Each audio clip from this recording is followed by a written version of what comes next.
also prohibits the Department of the Environment from providing funding from the Bay Restoration Fund to the owner of a privately owned wastewater facility under specified conditions. Finally, the bill alters the definition of privately owned wastewater facility. This bill takes effect July 1st, 2022. There are amendments in your voting packet. The amendments start on page 7, and the reprint starts on page 10.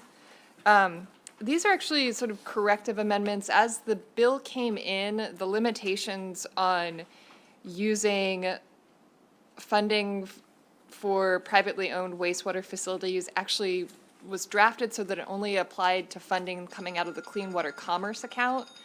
That, if you recall, is from that bill that we passed last year that has to do with purchasing environmental outcomes, typically from things like landscape restoration projects, shoreline erosion projects, things on farms. So it's not really applicable to wastewater. This is actually a case where it really was just a drafting error. So the amendments, all they do is redraft those provisions that had been drafted to the Clean Water Commerce account provisions, redraft them to the Bay Restoration Fund to match the intent of the bill, which was to impose those limits on payments from the Bay Restoration Fund. Let's put it before us. Is there a motion? Motion in favor? Is there a second? Second by the vice chair. Any objection to the clarifying amendments? Yes, sir. Got it. Just a question on number 11, page 11, line 12. It talks about the department shall provide to the General Assembly copies of each intended use plan. How many are there across the state? And though it goes to the General Assembly, it doesn't go to a specific department or person? Well, so this is for payments coming out of the, for applications for the expenditures from the Maryland Water Quality Revolving Loan Fund. Right. And I don't know the answer to the number of Could be hundreds. But again, why is the General Assembly looking for these reports? Is there a rationale behind it?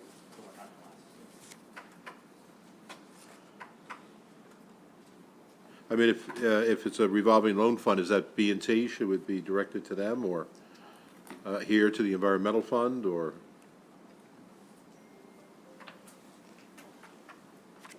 I'm sure there's a reason, but.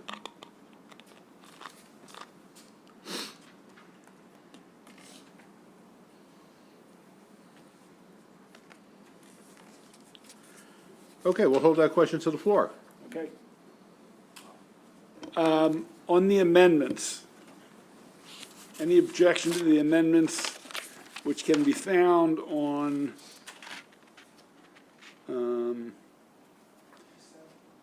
page 12? Well, no. Which? So the amendments themselves are pages 7 through 9, but the language, yeah, it's on page 12 of the voting packet. And again, it's just moving language that was already in the bill, but that had been drafted to the section of law only dealing with the Clean Water Commerce account, just redrafts that to the section of law dealing more broadly with the Bay Restoration Fund. So it doesn't change the substance, it just clarifies the site. Any objection to the amendments? If there are no objections, the amendments are approved. The bill as amended. Discussion. You know, right now, they can go up to 50%. This restricts it. If someone is not in compliance or out of compliance, they can't get state money. And there are certain conditions for the private company to receive this money. There have been only 2 examples of this in the past 18 years, 17 years that we've had the BRF, where it's gone to private entities, and one was out of compliance. That was Valley Protein, and that has become a dark mark on the department because of that. So this to clarify that and set some guardrails. Senator Freyhester. Thank you, Mr. Chair. I seem to, who would be out of compliance then? Is it anybody applying for the fund? Would it be like a municipality or, Anybody who has been found out of compliance by the EPA or the Department of the Environment for whatever reason, discharge, not reporting, couldn't get the money. So in other words, Valley Protein under this, were I think out of compliance, they shouldn't have received the money they got. yeah, no, I have no problem with Valley Protein. I was just wondering about some of the, like the Baltimore City It's things that are on. only, so the limitations only apply to privately owned wastewater That was my question. companies. Thank you so much. The bill's amended. Will anybody want to be voted in the negative? Sure. So if it's publicly, what is the process to, I mean, obviously we want it to get better and put investment in it. Is there a process, if they're out of compliance, that's already in current law?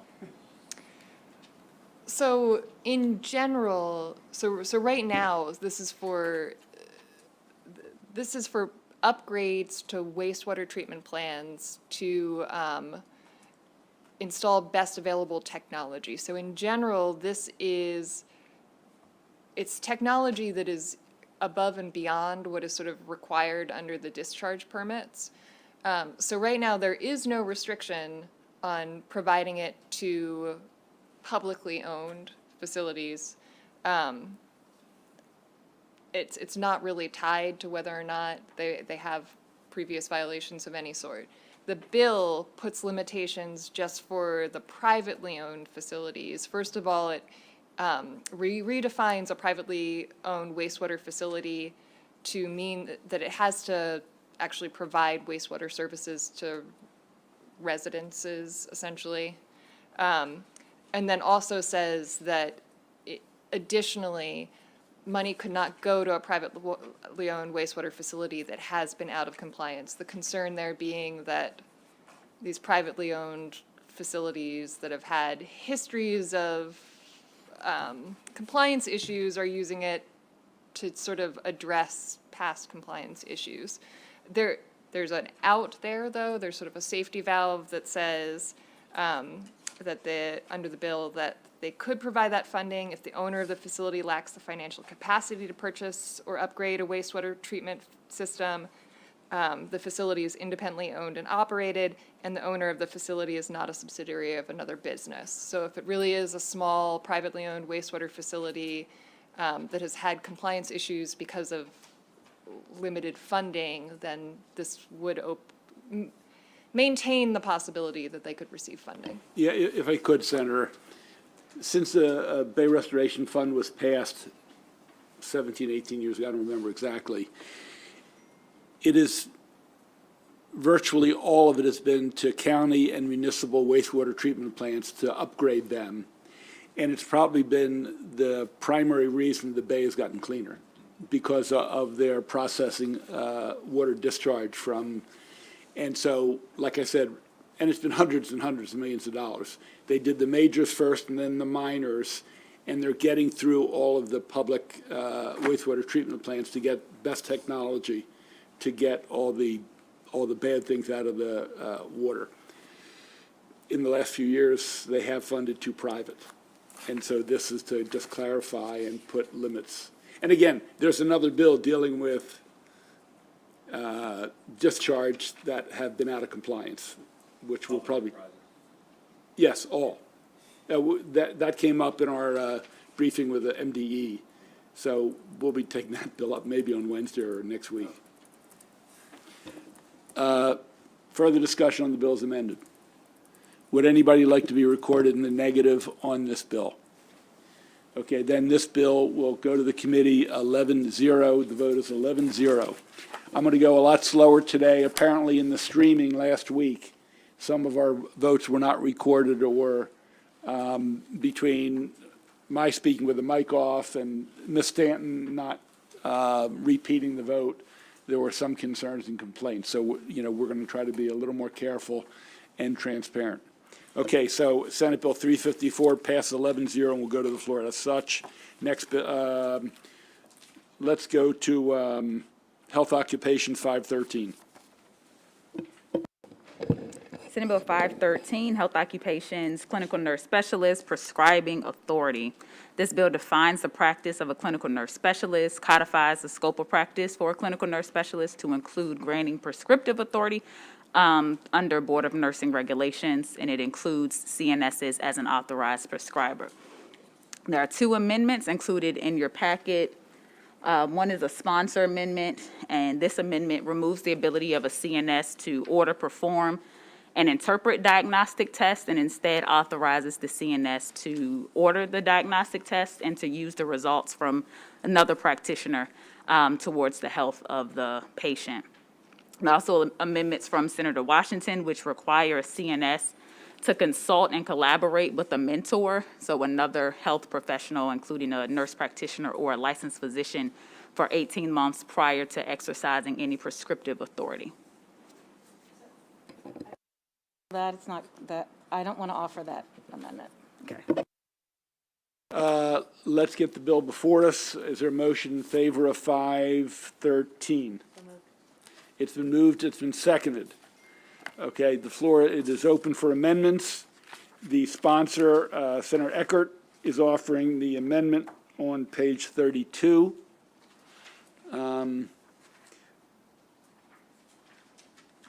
Which clarifies diagnostic tests.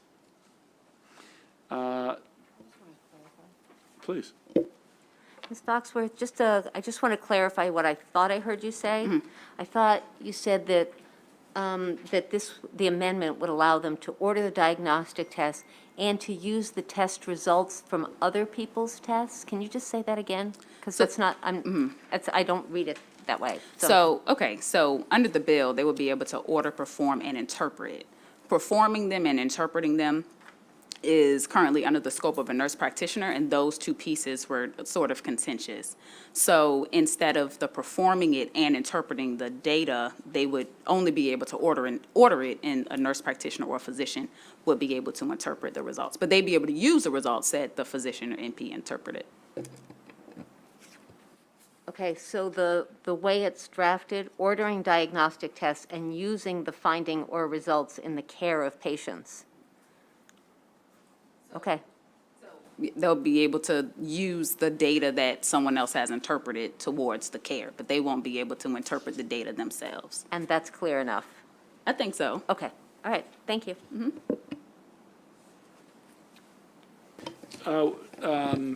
Would somebody like to move the sponsor's clarifying amendment? Senator Riley, is there a second? Sure. Second, discussion on Senator Eckert's amendment on 32. Anybody have a problem with it? Senator Lamb? No, I'll wait to speak on the bill. Any objection to the amendment? Seeing no objection, the amendment on page 32 on diagnostic test is adopted. So the bill is adopted as before us. That is 513, which gives them prescribing authority. So the floor is open, Senator Lamb.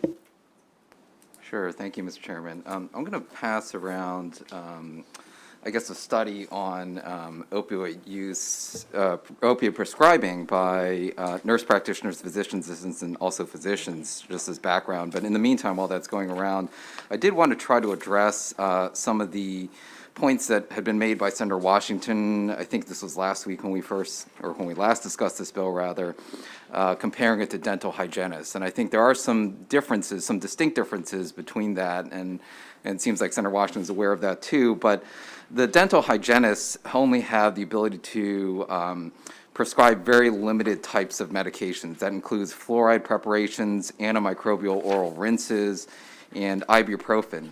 And they have to practice under a dentist, a licensed dentist. They are not considered independent practitioners, whereas the nurse practitioners, physician's assistants, and if we move forward with this bill, CNSs would be able to function as independent practitioners. And the distinction there is important because these folks, unlike hygienists, would be able to practice fully independently, hygienists have to practice under a licensed dentist.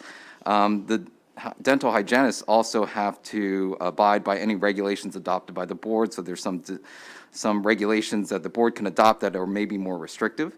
That would not be the case here, where there are also some restrictions in place for dental hygienists to have to abide by certain record-keeping requirements that are also a little bit different and specific to them. So I think the comparison to dental hygienists is a little different than what we're seeing with the CNSs. And I go back to the study that was presented because this was from just 2 years ago, I guess, in the Journal of Internal Medicine, that cited the fact that there are prescribing differences when you look at how physician assistants and nurse practitioners prescribe opioids, which I know has been a concern for a lot of folks. And that the study here shows that these other advanced practice providers, such as nurse practitioners, physician assistants, and if we move forward with things, CNS, generally have a rate of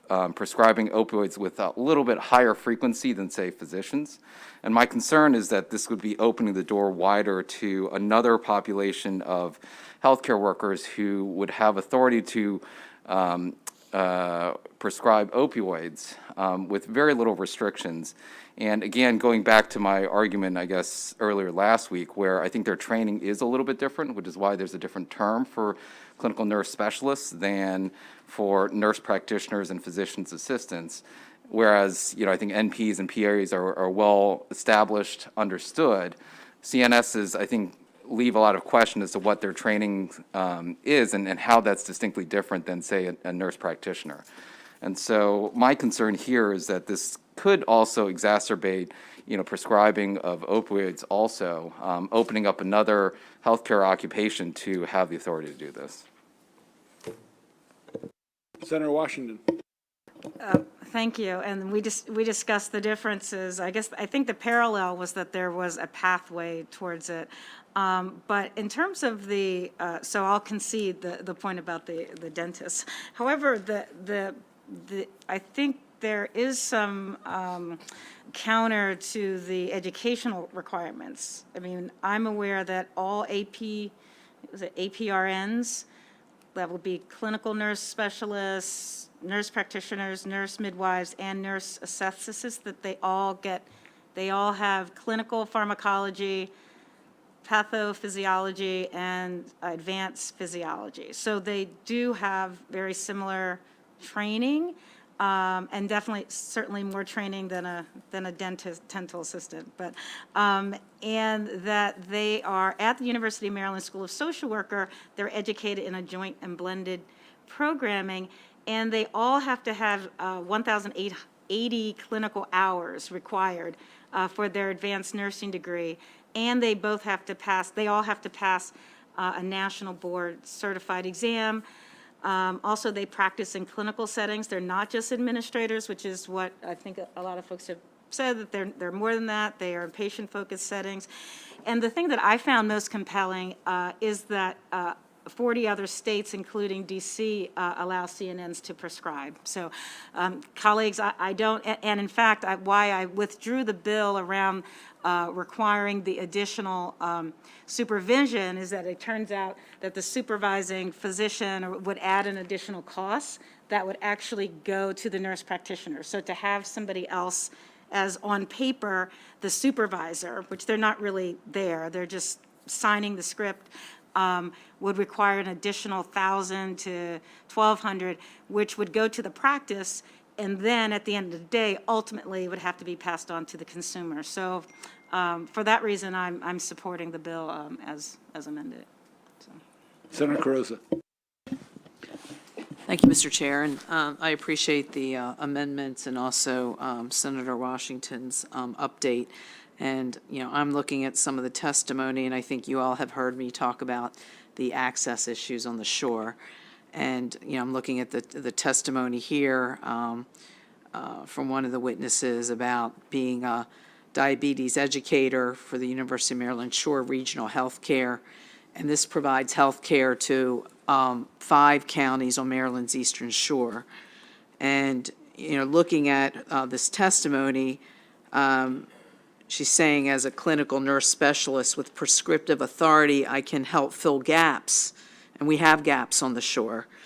She said, my goal is to improve patient outcomes in my community, which is why I have not left to work elsewhere, such as Delaware.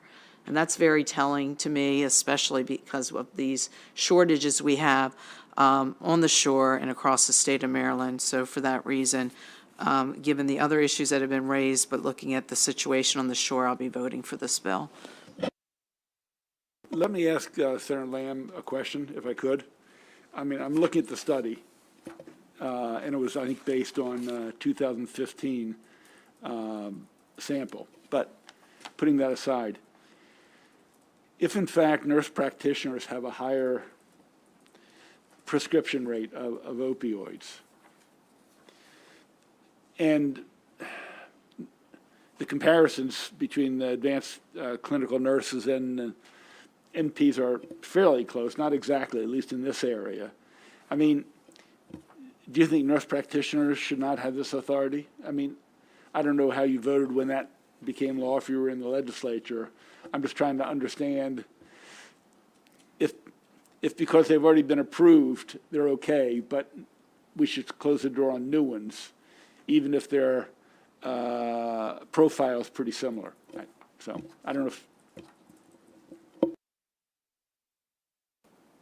Yeah, I mean, I think, so the decision to allow NPs to have prescribing authority predates my time in the legislature, but, I think the contributions that they can make to clinical practice are pretty well established at this point, and I think, it would be hard to rebox that authority that they already currently have, and I think, much of that authority that they were granted was actually probably predates a lot of the concerns that we've seen with opioids more recently.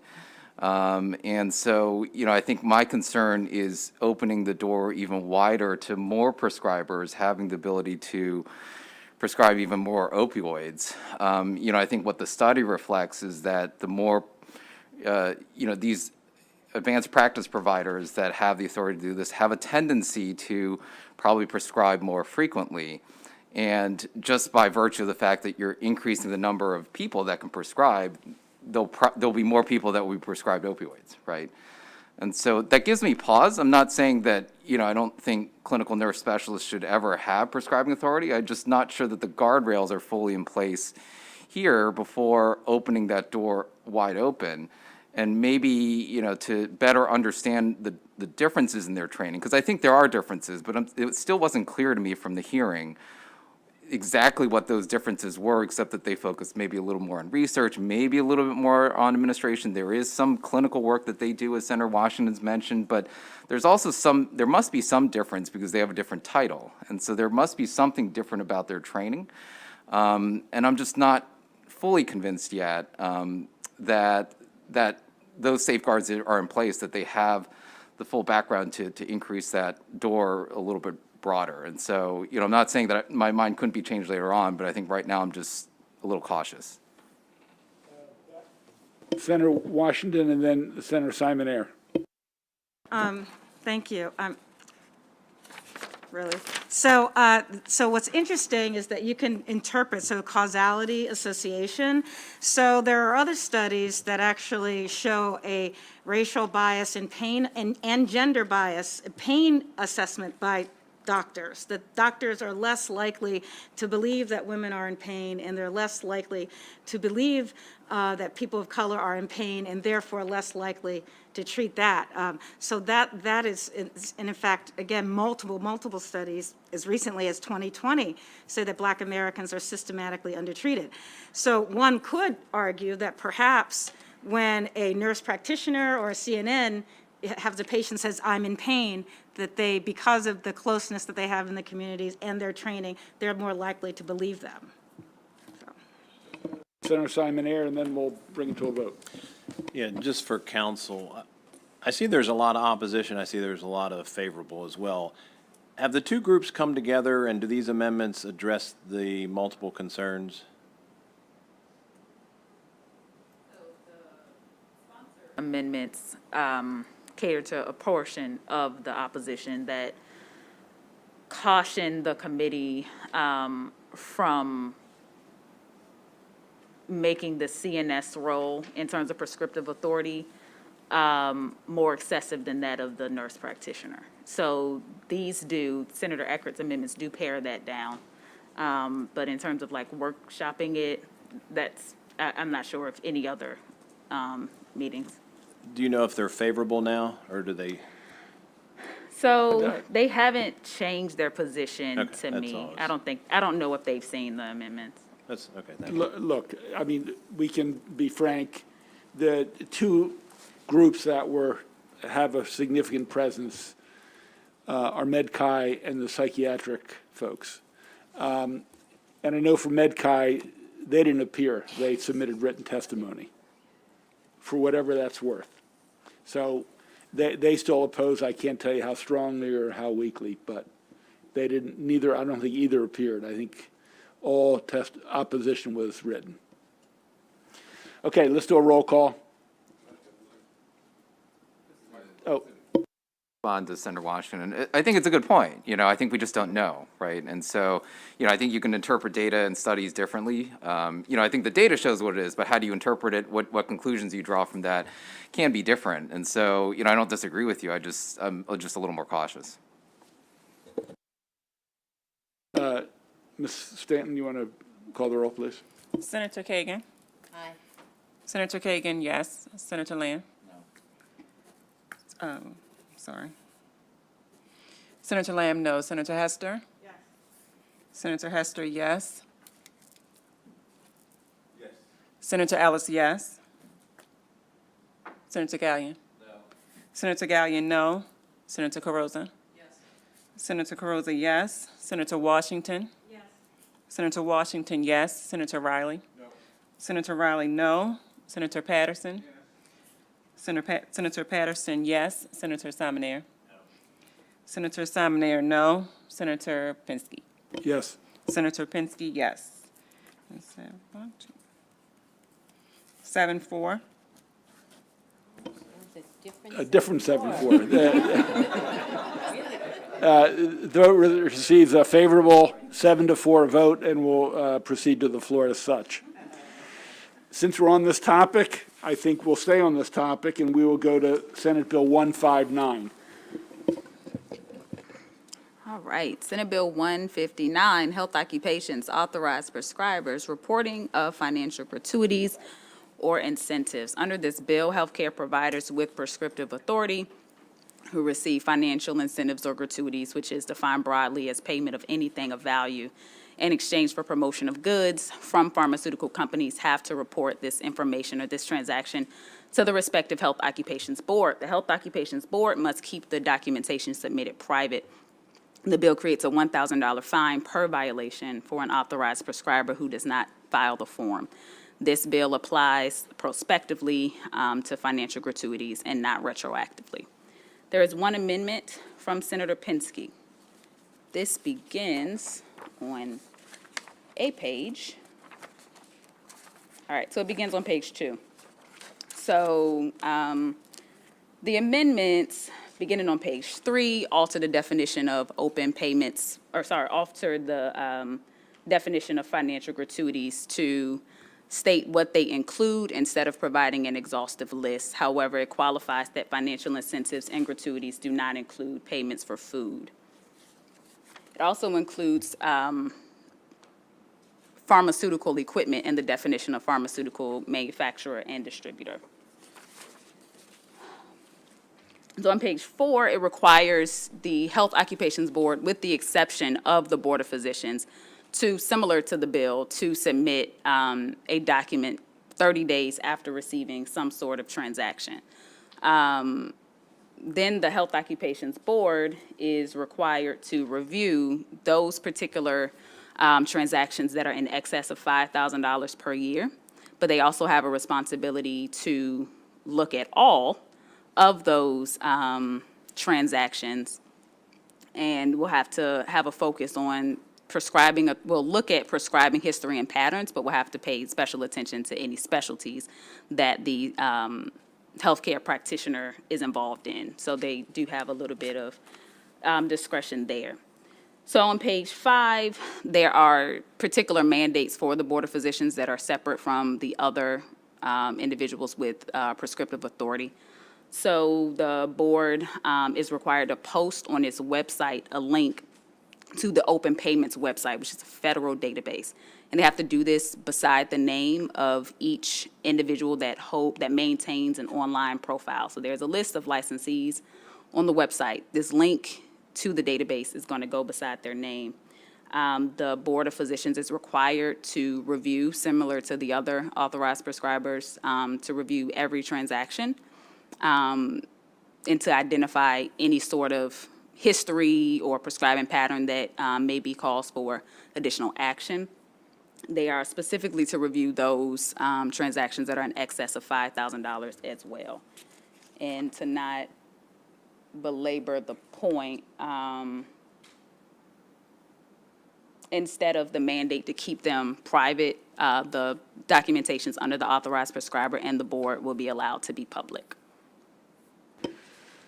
Let's get the bill before us first so we can discuss the amendments. It's been moved by the vice chair. Is there a second? It's seconded. I'd like to move the amendments to get them in front of us because it changes the bill. Is there a second? Second. Senator, could I speak first, just to explain them? I agreed 100% with the efforts of Chair Kelly.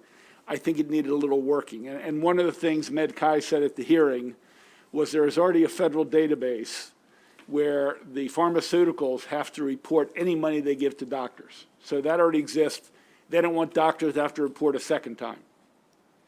And includes speaking fees at conferences and investment in the company and whatever. So I took that to heart, and we're using the existing database. There's nothing for the other prescribers. Obviously, we may have added another one, but nurse practitioners, anybody else who can prescribe, they will have to self-report any money they get from the pharmaceuticals. It will go to the respective boards who created a database. And in both cases, if someone receives over $5,000 in a year, the appropriate board must review, not take disciplinary action, but must review their prescribing patterns. And if they see something out of touch, they need to take whatever action they take. And it also clarifies that the prescribing pattern must be looked at in their specialty. So in other words, if they're a pain doctor opposed to an internist, their prescribing patterns are going to be different, and there will probably be more painkillers or opioids or whatever. So it doesn't say they're bad people, but we want to see if there's a nexus between money they're getting from pharmaceuticals and what they're prescribing. It doesn't say what action should be taken, but we should direct the board to be more careful about this. So in some ways, it gets to the conversation we just had that the good Dr. Senator Lamb raised. So that's what the amendment does. Floor is open for discussion. You had questions before, didn't you? Oh, okay. Senator Carrozza.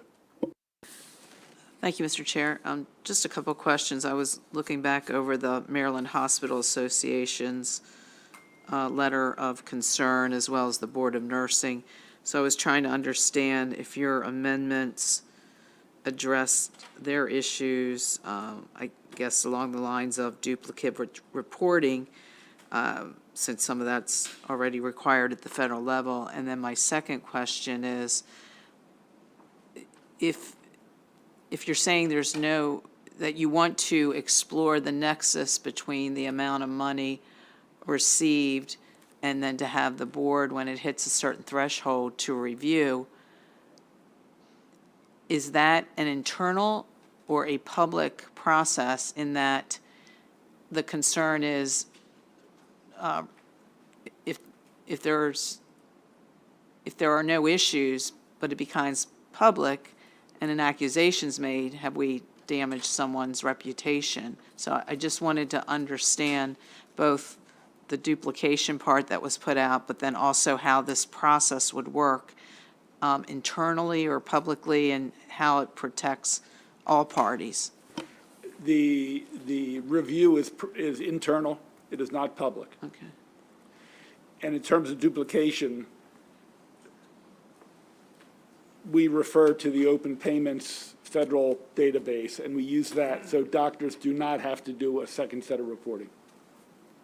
Which would address the duplication issues raised in both the Maryland Hospital Association and the Board of And Nursing. MedCai. Now, the bill's changed, so I can't speak for whether MedCai loves it or hates it, but in terms of they supported the bill, they just wanted to change the double reporting. I've changed the double reporting, but I've made the nexus a little tighter. The original bill said,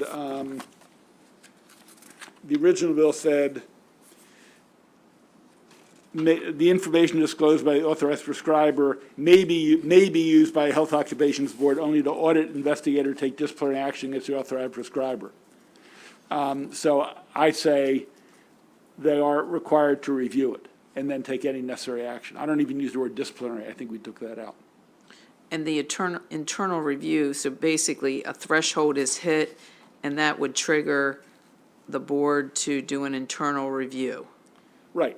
I mean, they can do reviews anyway. I'm not limiting what else they may do, but in terms of receiving payments from pharmaceutical industry for prescribing or other medical equipment, I mean, we don't want people, they get money from X, and again, I don't think this is true in almost all the cases, and then they're prescribing neck collars to like everybody who walks in the door because they got a $10,000 speaking gig at somewhere. So hopefully nothing arises to this, but I think given what's been talked about and earlier tonight, it's to get the health board to pay a little more attention to it. Thank you. Further to Senator Vice Chair. Thank you, Mr. Chair. Just two quick questions. Reprint page 4. I'm going to take this off so folks can hear better, since we're now allowed to do that. Page 4, can you just talk about how you came up with the number 5,000 and whether there were whether that was recommended by anyone in particular or that? And then on page 6, the board shall provide a mechanism for the notification and prompt correction of any factual inaccuracies in a licensee's profile. I just wonder whether prompt needs to at all be clarified.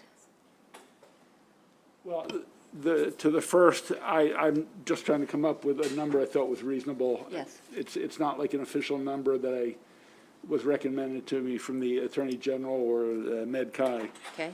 To your second, I think this is existing language, or not? And we think that's, but we are adding a new thing. So prompt is sufficient. So we're not changing anything with this. This is Okay. the current law, and if the will of the body is to change it, then it can be changed, but Thank you. I don't, yep. Further discussion on the amendments? Anybody object to the amendments? Seeing none, the amendments are adopted. The bill is amended. Discussion. Seeing none, would anybody like to vote in opposition to this favorable report? Seeing none, the vote is 11-0. It'll be sent to the floor as such.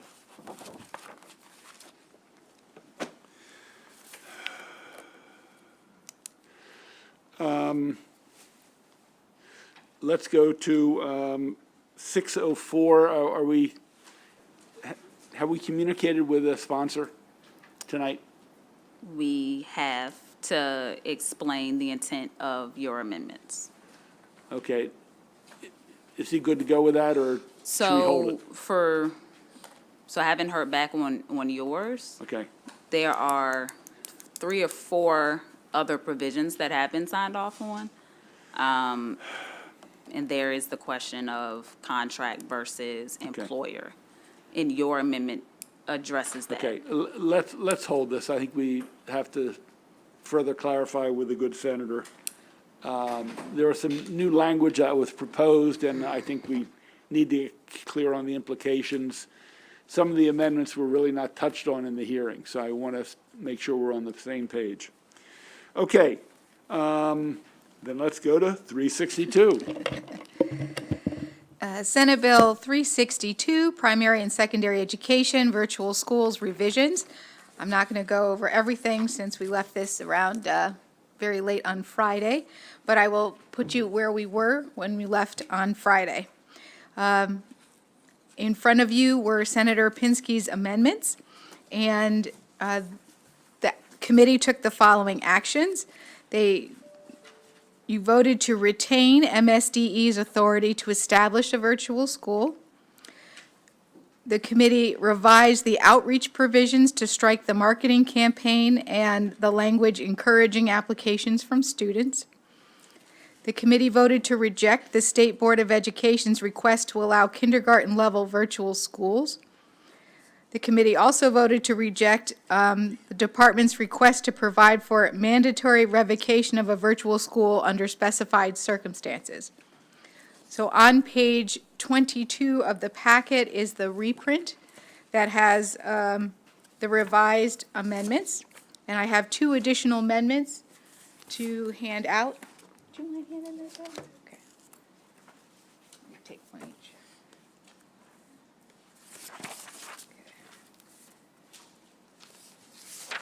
Thank you. Yes. So there's two additional amendments that have been offered, one from Senator Carrozza and one by Senator Washington. As Alexis is going to hand those around, so I'll wait a second.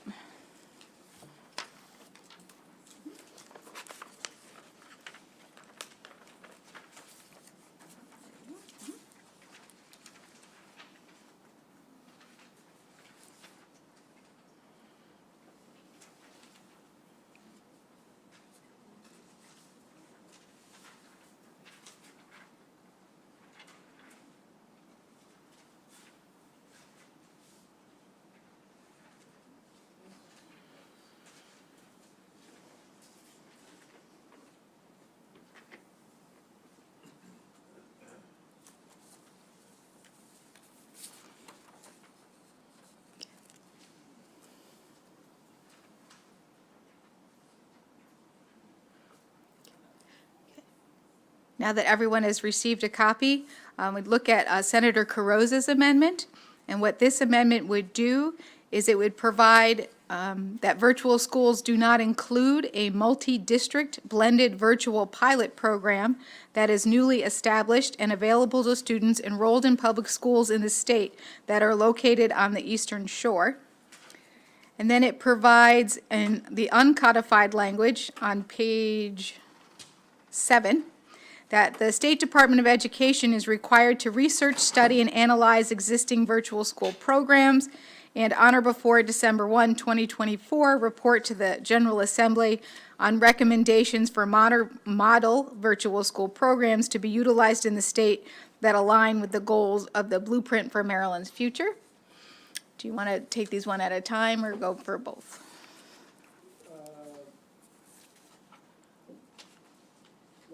Why don't you explain Senator Washington, then we'll come back to this one. Certainly. And Senator Washington has also offered an amendment. This amendment would define the term virtual program to mean an internet-based learning opportunity or activity in a public school that provides instruction in subjects that are not offered, one, elsewhere within the local school system, two, outside regular school hours, or three, as extracurricular activities. Let's take up Senator Carrozza. I assume she wants to move her amendment. Is there a second? Okay. Senator Carrozza. Chair, I first want to thank you for allowing the time last week when I asked if we could take the amendments that you worked on and I could take them back to the local school superintendents and the Eastern Shore Consortium. And I will tell you that we did work nonstop over the weekend to really try to find a pathway to keep the Eastern Shore of Maryland Educational Consortium blended virtual program under 362.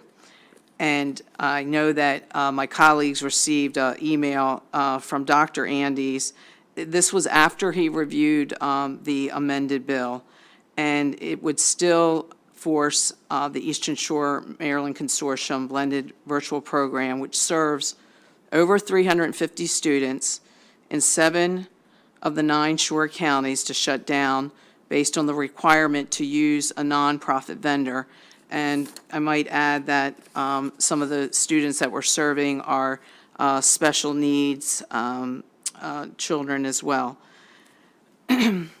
A nonprofit vendor does not exist in rural areas, and rural systems do not have the resources to create a separate middle and high school virtual program.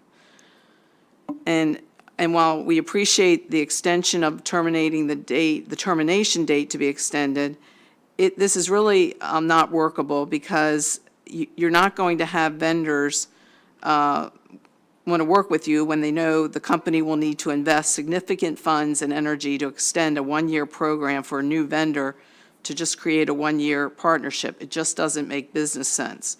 I'd like to also point out to my colleagues that this is a pilot program. The Eastern Shore Maryland Educational Consortium launched this program in September of 2021 after working over a year with the staff of MSDE to create this blended program. And during the first year, the blended program has had a high level of success, but like any initiative, there's been some challenges.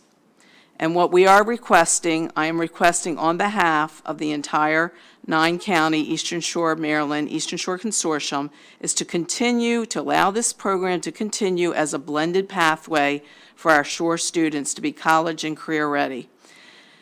The reason that I came up with the amendment, working on it with the local school superintendents, with Dr. Andes, to amend the Eastern Shore Maryland Consortium blended virtual program to continue, and to direct MSDE to research, study, and analyze existing virtual programs, including some of the innovative programs like we're doing, and recommend a model program for the state of Maryland that aligns with the goals of the blueprint. And I will point out, as my colleagues will remember, the Kirwan Commission studied public school systems in other countries and states before creating a proposal and making recommendations to the Maryland General Assembly. It just seems appropriate for the Maryland Department of Education to study innovative solutions like this one before we move forward with a final virtual school recommendation for the Maryland General Assembly.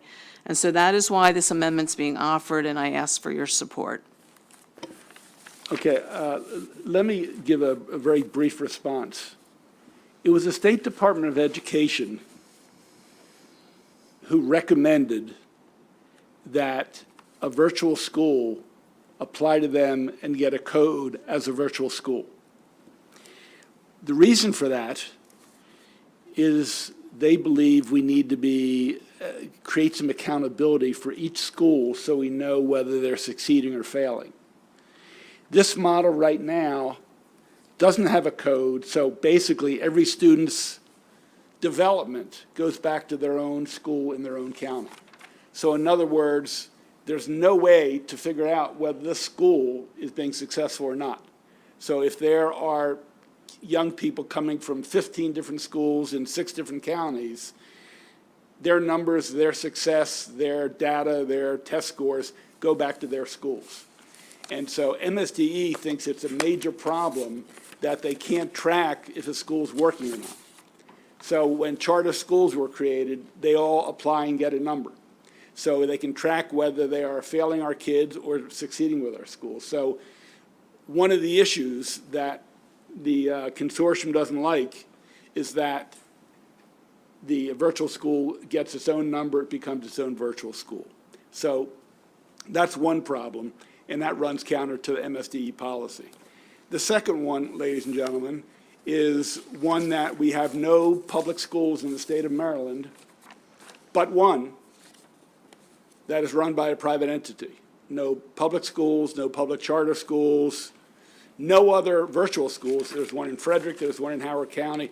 There is not one other in the state, because they're prohibited, is run by a private sector operation. Now, I have shared with Dr. Andes, I can't believe there's not a nonprofit around the country who can't use a virtual platform to run one of these virtual schools. And if one of the schools in one of the counties, be it Dorchester or Kent or Caroline, wants to be the lead entity to house the virtual school and the platform, they could still cater to students on the Eastern Shore. And I told him I didn't want to prohibit their ability to come together, and the rest of the bill does not prohibit a consortium-type situation. But they would have to conform to all the other rules and laws and guideposts that we're putting in place in this bill.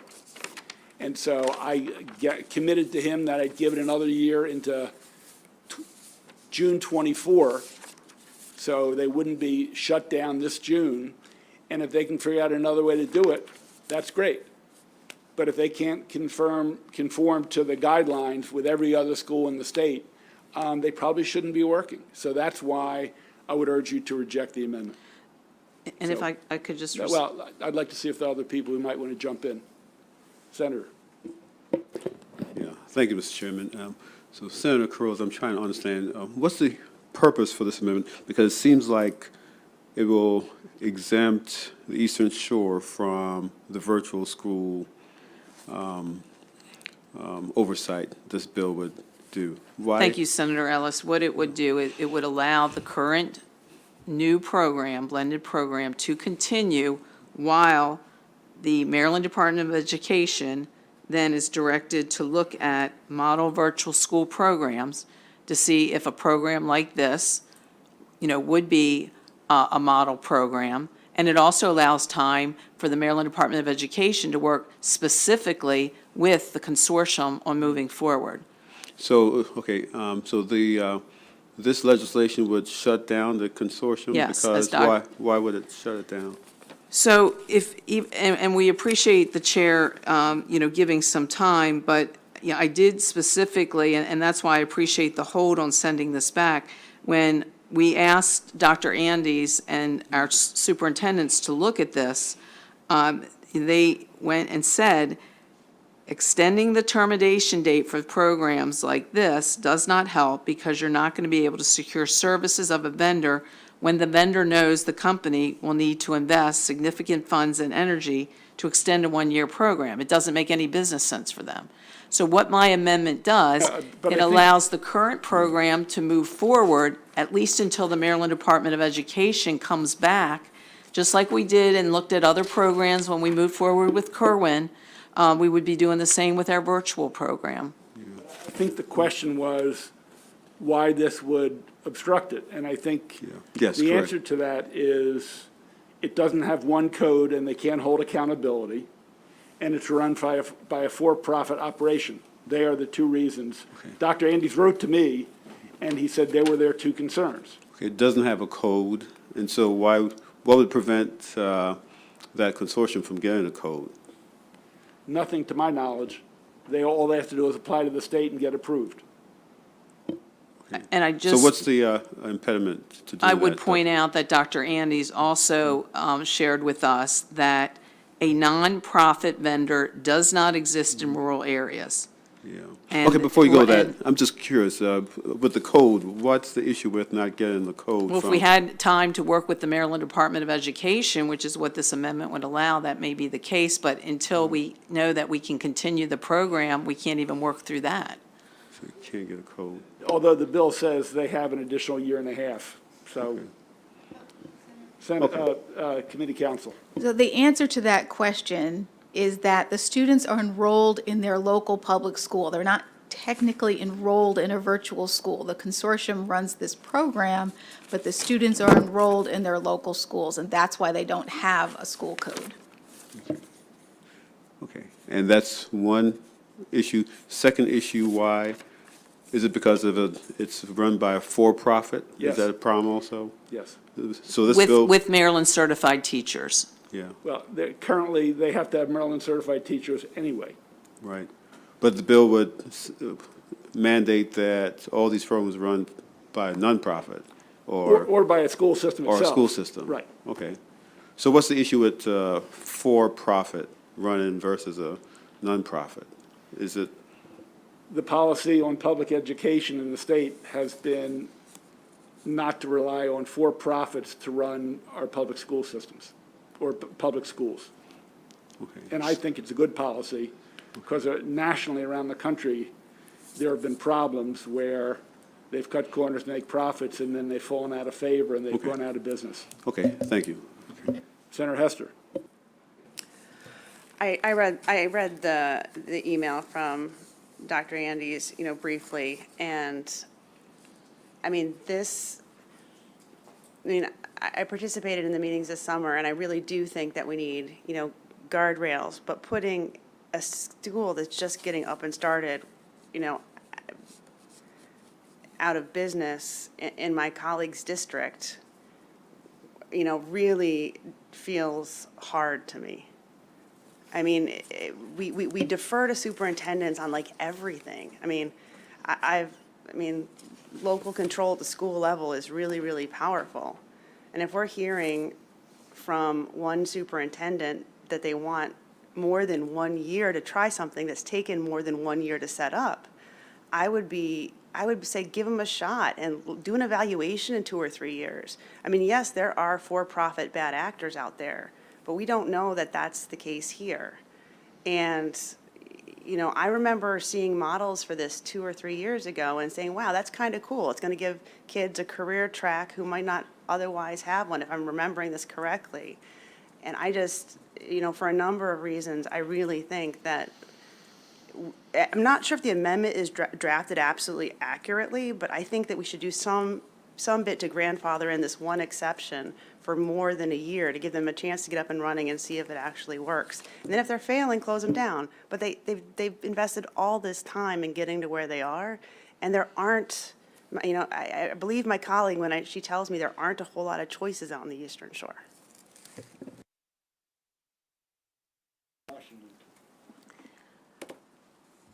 This is a new program. We got this whole thing before us because of COVID. There's so many changes and so many challenges, and we're dealing with technology and the achievement gap and access to the internet and finding teachers who are trained right while taking care of mental and sociological issues and needs of a student. It seems to me that my preference would be to get this thing started, make sure these guardrails are sufficient, and then if down the road we think there's something that's not being addressed, or there's a region of our state that needs to tweak something, I think down the road that would make more sense than already having a spin-off when we haven't even established the ground rules for everywhere around the state. So I'm going to be voting no on the amendment. Senator Washington. Thank you. So if I understand correctly, that if this program wanted to be recognized as a virtual school, there's nothing prohibiting it from applying to the superintendent to become, correct? Okay. So yes, no. Because they're for-profit. Right. Right. So, They the could- system, I'm sorry, I meant the system. I meant the consortium from trying to recreate this with a different operator or, right, because the other thing that I heard was that it didn't make, and I'm going to say this, it didn't make business sense. They didn't say it didn't make educational sense, it didn't make, it was in the best interest of the children. And at the end of the day, if it's a for-profit business, that is why we don't let businesses run our charter schools. Charter schools are traded on the stock market exchange. They have, stock market, and they have boards who want profits. And we've been able to keep our charter system from having that. And I think we should, and it's worked well. And I think we should continue that. So it's not about individual colleagues, et cetera. It's really about the future of virtual schools and putting sufficient guardrails to protect us and maintaining the values that we have in Maryland. So regrettably, but in the interest of the values that we've had over the last 20 years regarding education in Maryland, I have to vote against the amendment. Yeah. I keep going back to the outcomes, whether it's private or non-profit, public. And so, I mean, I don't want to get on my high horse here and say all our public schools are really doing well. I mean, there's some failing schools in our system, and it's not because it's by profit, it's because there's some challenges there. So when you compare apples to apples, you can't say, well, we can't take out for-profit because we want them all to be good schools, because that doesn't guarantee that they're all going to be good schools. I mean, that's just a fact. I do hear the senator from Eastern Shore. I would support an extension with a review and seeing how they perform. And if they perform well, I think that's a good thing. So that's why I'll support it. Senator Gallion. Thank you, Mr. Chair. My colleague from Howard County kind of covered some of the stuff I was going to bring up, but, you know, I have the opportunity, it's the Upper Shore, but to represent one of those counties. So, you know, I just think I'd rather err on the side of what's already started, letting that continue on without the impediment. So I'll be supporting the amendment. Thank you.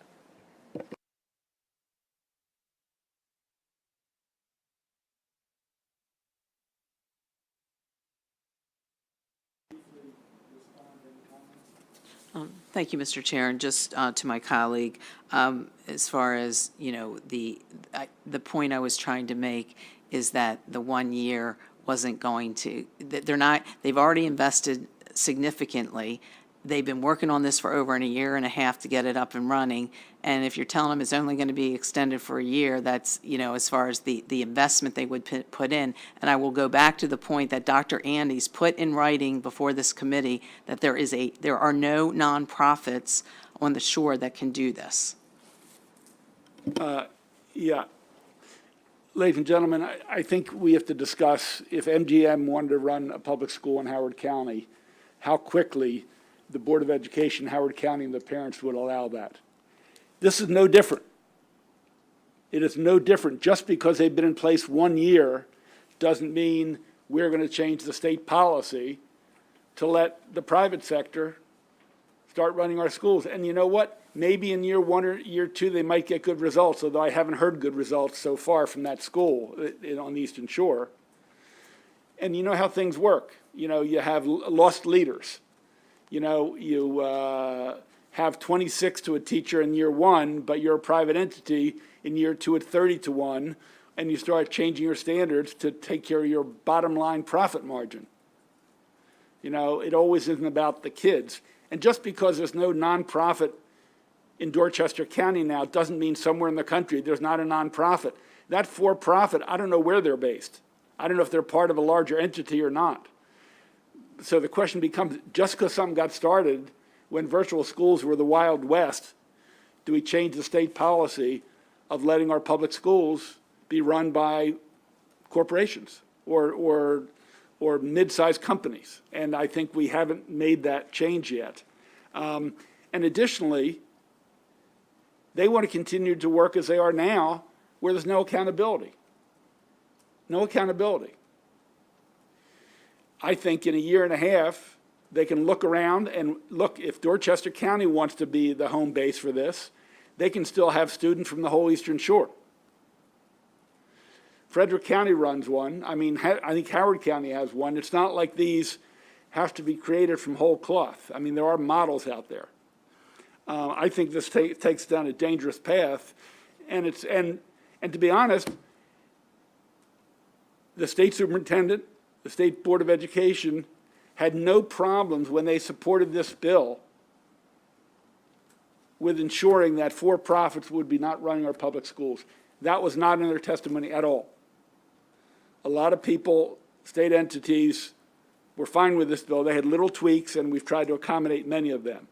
But just to understand, supporting this amendment is an endorsement of companies coming in to running our schools.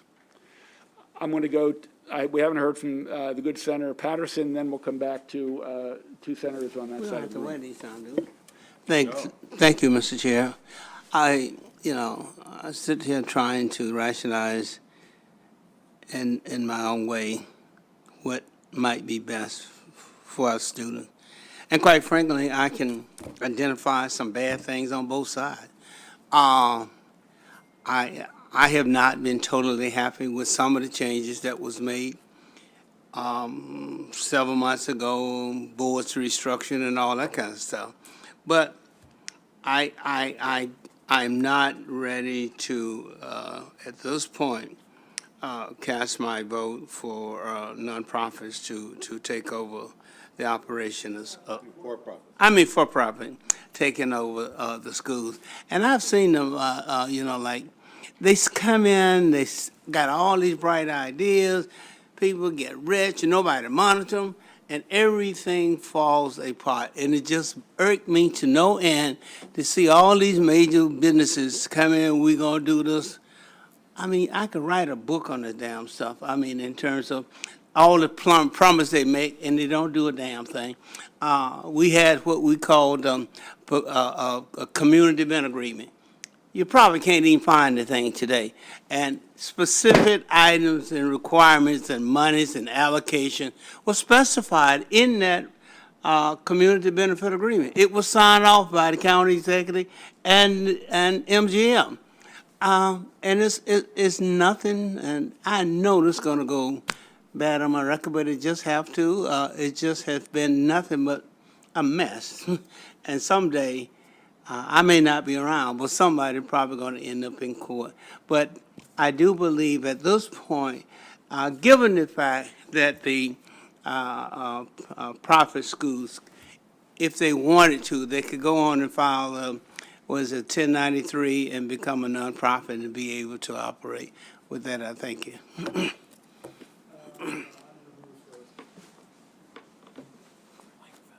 Thank you. I wanted to ask a clarifying question of Senator Simon Ayer. You had said that you thought maybe giving them a couple extra years and a reporting requirement might be a good idea. Now, were you speaking in favor of this specific amendment, or you're proffering a second amendment? I was talking generalities. I wasn't offering another amendment. Okay.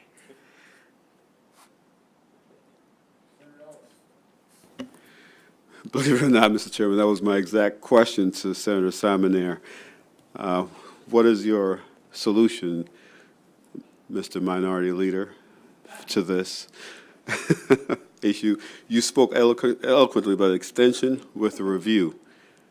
So does that mean you will not support this amendment, and you will come up with something that will work for the Eastern Shore? I'll give him more time. And I will defer to the senator on the Eastern Shore. I mean, it's her amendment, so that's what's before us right now. Okay. And also, I'm just kind of trying to follow the debate. Both you, Mr. Chairman, and Senator Pass mentioned MGM. You mentioned MGM in Howard County doing the school, and you mentioned MGM in Prince George's County not doing the school right. I'm just kind of I'm trying to follow MGM in Howard County and Prince George's County. I just pulled a hypothetical of if a company, and I picked MGM, I don't know why I picked MGM. Oh, okay, thank you. And said if they went to Howard County and said, we want to run a school and own a school, I think the Howard County board would throw them out in a heartbeat.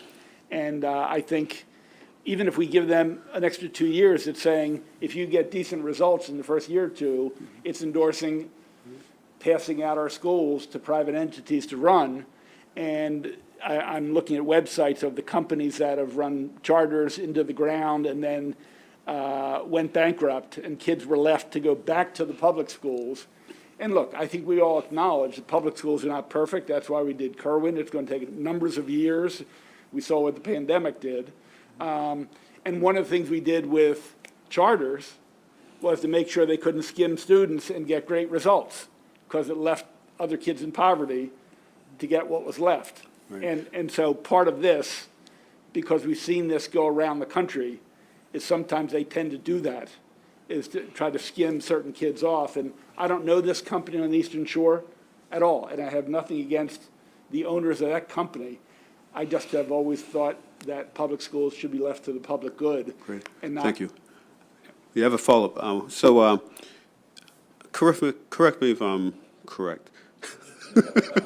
But didn't Kerwin, the blueprint, authorize local schools to bring in private providers for the kindergarten for capacity thing? Did, I was on, Because of the capacity of pre-K, correct. having, splitting that, knowing that the school systems could not handle it all by themselves. Yeah. So we authorized that for, that's in the blueprint, right? It allows Yeah. for it. Okay. Yes. So we kind of already slid down that slippery slope. I was thinking, I mean, we're in a pandemic, coming out of a pandemic, and folks have done different things to really educate their kids, respectively, different areas, different folks, different philosophies throughout the state. And, I was in a school in Waldorf today, and the teachers and the councils were talking about how students coming out of COVID just have so many mental health needs, so many issues going on, have to be re-socialized, there's a lot of things going on. And I would hate to really end something that's working someplace in the state. And I would love to really support this amendment to let them keep doing what they're doing, because, they have a different philosophy over there on the Eastern Shore, but I don't mind I don't mind different.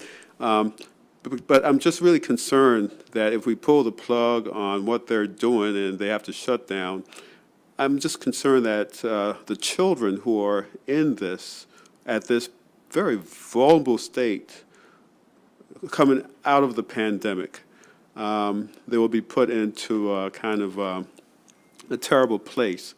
And I'm really concerned about that. So we authorize private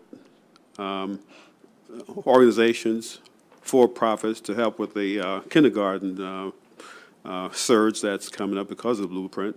And so I don't think this will really hurt to allow the Eastern Shore to do what they have been doing in good faith. I might not agree 100% with their philosophy using a private company, but that's their choice. But I just hate for us to hurt kids at this stage who are using that program. I think the number was 300 students are in that program right now. Yeah, that's a lot for a small area. So thank you, Mr. Chairman. I just have a question, because that's an interesting point. Does the blueprint allow private vendors to run schools? Does a kindergarten program constitute a school? Kindergarten, it's pre-K. Does a pre-K constitute a school? No. Pre-K is not a school. Right, so- And before they can be in the program, there are very serious guardrails on those programs. They have to meet very specific and difficult standards. And that's part of the reason is the teachers in many of those programs would get some different education and training than what they have now in order to be able to participate and get the public money. Yeah, so it would be like if they decided to go at a profit to handle lunch or have some but it's not to run a whole school. So Senator, I was intrigued by the thought, and then I go, oh, it's like, no, it's not a school, it's just so we have not yet fallen down that slippery slope, because we have not yet given a private entity the operation of a school, so.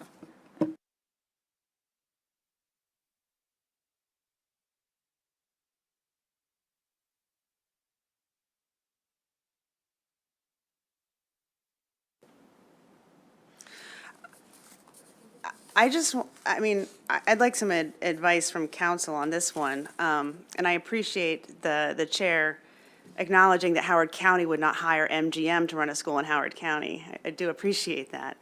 I do not think that by voting on this amendment, it is a blanket statement that we endorse for-profit schooling. The way I read this amendment, and this is where I want counsel, is it's very, very narrowly tailored. It says, "A virtual school does not include a multi-district blended virtual pilot program that is newly established and available to students enrolled in public schools and in the state that is located on the Eastern Shore." There's only one. There's only one of these that is newly established and running on the Eastern Shore. And that's what we're asking to do. It's a local control governance issue for one school. I do not want to be accused of saying that I endorse for-profit schools, because I don't. But I do think that this is a very narrowly tailored example that we owe it to one colleague to pursue for longer than 1 year. Yeah, but just a quick response before I go to Vice Chair. I asked if she'd defer. That one school is a for-profit school. So we are endorsing the continuation of a for-profit school. There's only one in the whole state that is enrolling public students. And the other point we forget, ladies and gentlemen, is the State Department of Education doesn't want this to continue in that form because there is absolutely zero accountability to even say whether this company is educating our students, because there is no aggregated data, because a way around showing your success or your failures is to send them back to the school, their neighborhood school.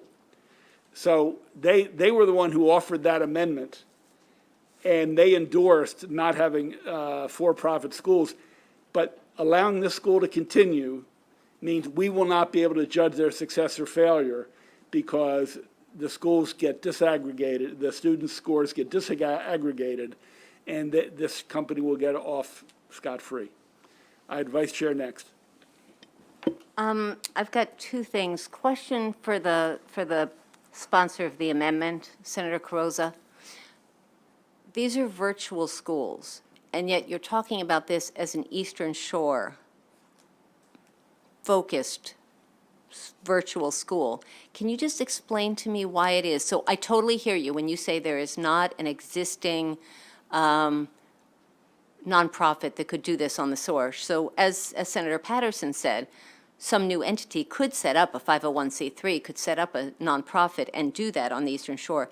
But is there a reason why a virtual school located anywhere else couldn't provide a virtual school experience for students on the Eastern Shore? Thank you for the question. And I wanted to give a little bit more background, because you said something earlier in the discussion about COVID and, what these systems tried to do in order to serve their students during COVID, going back to some of the comments that Senator Ellis made. What happened back in the spring of 2020, working with then the Maryland Department of Education, the Eastern Shore Maryland Consortium began to implement this program. And they discovered, given the size and resources available on the shore in these rural school systems, that the best approach was a multi-district model. And knowing that it would be the first multi-district blended virtual program in Maryland, they spent the fall of 2020 looking at all these different models in other states with special emphasis on rural areas. They secured the services of a program coordinator who is on loan from the Wycomico Public Schools. So trying to work through this, they created an advisory committee with representatives from each of the shore school system. And then they developed a request for proposal. And before my colleagues vote, I would like to point out that this program supports students who need or desire an alternative to in-person instruction. And it is aligned with the Maryland State curriculum, and the issues you're raising about the Maryland Department of Education can be addressed in the second part of my amendment to say, let the Maryland Department, we're directing the Maryland Department of Education to research and study existing virtual school programs. Take a look at this program. But while you're taking a look at it, allow them to operate. And again, they are succeeding. There have been some issues when you do a startup, but there have been issues with COVID and our learning in person, non-virtual as well. So, again, I think the amendment allows the program to move forward. It was a question, the vice chair has the floor, she asked a simple question, it's not for you to speak on the amendment. She has the floor. Thank you, but I would love to get an answer to the question that I asked about if you could explain to us, because we're all just trying to understand, if it's a virtual school, why it is that it couldn't, that you're talking about it as there's no nonprofit on the Eastern Shore. Why couldn't it be in Howard, in Anne Arundel, in Gaithersburg, and serve the students on the Eastern Shore? I'm just confused about that. This is coming directly from the person who runs this. And Understand. he's saying that there is no nonprofit vendor. I think what my amendment does, Okay, but it allows, by allowing the program to go forward, it allows the Maryland Department of Education to maybe work through those issues. So Okay, I think, So as I said, and as I think it gives options for the future. Okay, so as Senator Patterson said, a new group could be established, they could get their 501c3 nonprofit status, they could be located anywhere, not just on the Eastern Shore, and provide Eastern Shore students with a virtual school. So the whole idea that there's not one today is not a deal breaker, and the fact that there's not one on the shore is also not a deal breaker, unless you can explain to me why those two arguments you keep making are so necessary, because it seems to me that both of those are fungible and able to be worked around. My point was, and I'm sorry I haven't made it more clear, is that you've got something that's up and running, and we're saying we want this to continue to operate while you have directed the Maryland Department of Education to study virtual programs, which could include an innovative approach like the Maryland Eastern Shore Consortium. So my concern is that there's a slippery slope, and as we're trying to start something, I don't know why we would make such a huge exemption and allow a for-profit business. One of the, and I know I'm about to make a really bad analogy, but for-profit prisons, the prison industry has been largely rejected because they cut corners and inmates are not, rehabilitated, they don't get, they don't get the good services, education, and opportunities that they should. I would worry about that for our students. Okay.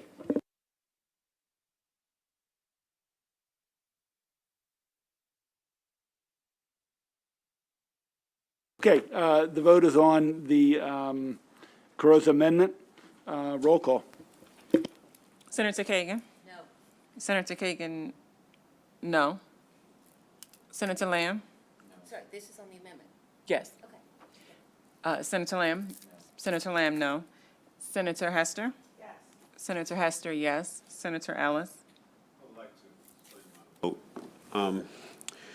Coming from District 28, Charles County, I bring a lot of unique issues to this body. And I know a lot of you haven't understand a lot of those issues, but they're real. They're so different coming from a mainly rural county. And it's difficult being understood. It's difficult finding solutions. I understand the issues we're dealing with here, the slippery slope, but I believe the Eastern Shore have some of those issues that I have in Southern Maryland, and therefore I'm voting yes for this amendment. Senator Ellis, yes. Senator Gallion? Yes. Senator Gallion, yes. Senator Carrozza? Yes. Senator Carrozza, yes. Senator Washington? Senator Washington, no. Senator Riley? Yes. Senator Riley, yes. Senator Patterson? No. Senator Patterson, no. Senator Salmonair? Yes. Senator Salmonair, yes. And Senator Penske? No. Senator Penske, no. 6-5. Amendment's adopted, and at this point, we will break for session. We'll just hold the bill and come back to it at some time.